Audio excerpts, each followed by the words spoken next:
তারা বলে কি কি বলেছে তোমার পীর, কি বলেছে আখাবির, কি বলেছে তোমার বাপ দাদারা, বলেন না নাউজুবিল্লাহ।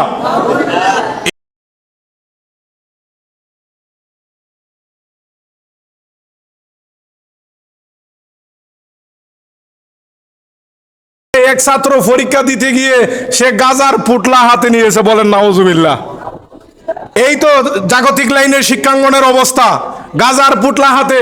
যে ছাত্রের পকেটে থাকার কথা ছিল কলম, যে ছাত্রের পকেটে থাকা ছিল তার ভালো কিছু, সেই ছাত্র পরীক্ষা দিতে গিয়ে দেখা গেছে তার পকেটে গাজা। আজকে বিভিন্ন শিক্ষাঙ্গনের দিকে তাকান না, তাদের অবস্থা কি? সেই ছাত্র যতক্ষণ পর্যন্ত আকাবির আসলাফের আদর্শে আদর্শিত না হবে, তার দ্বারা কোনোদিন ভালো কিছু আশা করা যায় না। আজকে আকাবির আসলাফ থেকে দূরে সরার জন্য এদেরকে কি বলবো, শিক্ষিত নামে মূর্খ। কিছু কিছু মানুষ আছে গজল লেখে, কিছু কিছু মানুষ আছে জাতির আইডল, তারা মনে করে, তারা বলে কি কি বলেছে তোমার পীর, কি বলেছে আখাবির, কি বলেছে তোমার বাপ দাদারা, বলেন না নাউজুবিল্লাহ। এই ধরনের মূর্খতা এই বাংলাদেশের মানুষ সহ্য করতে পারবে না। আজকের কাউন্সিল থেকে আমরা অনতিবিলম্বে দাবি জানাই, আপনার এই ভুলভাল বক্তব্য, এই ভুলভাল গজল, এই ধরনের নতুন প্রজন্মকে আকাবির থেকে দূরে সরানোর জন্য, আকাবির আসলাফের আদর্শ থেকে দূরে সরানোর জন্য এই গজল যারা গেয়েছে, মশিউর রহমান নামে ব্যক্তি, তুমি প্রকাশ্যে এই ভুল গজলের ব্যাখ্যা এবং শুধরিয়ে নিতে হবে। নয়তো এই আকাবির আসলাফ থেকে, আকাবির আসলাফের আদর্শ থেকে ছাত্র সমাজ দূরে সরে যাবে।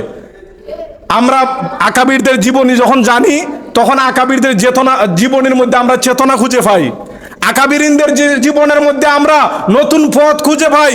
আকাবির আসলাফ যদি না থাকতো তাহলে কুরআন হাদিসের সঠিক ব্যাখ্যা আমরা জানতে পারতাম না। কিন্তু উনি ডালাও ভাবে বলেছেন, কি বলেছে তোমার পীর, কি বলেছে আকাবির, কি বলেছে বাপদাদারা, বলেন না নাউজুবিল্লাহ। কিন্তু আমাদের আকাবির আসলাফরা রেখে গেছেন দারুল দেওবন্দের যে শাখা প্রশাখাগুলো আছে, তার মধ্যে অন্যতম হুসাইন আহমদ মদনী রহমতুল্লাহি আলাইহি রেখে যাওয়া আমানত এই জমিয়তে উলামায়ে ইসলাম।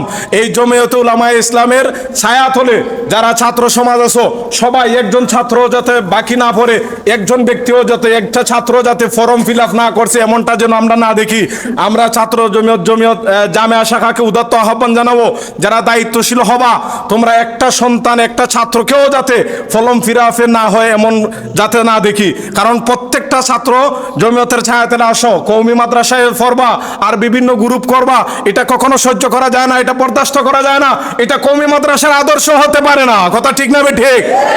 এর জন্য যদি সঠিক আদর্শ হতে হয়, আকাবিরদের আসলাফের রেখে যাওয়া আমানত, এইটাতেই চলে আসেন।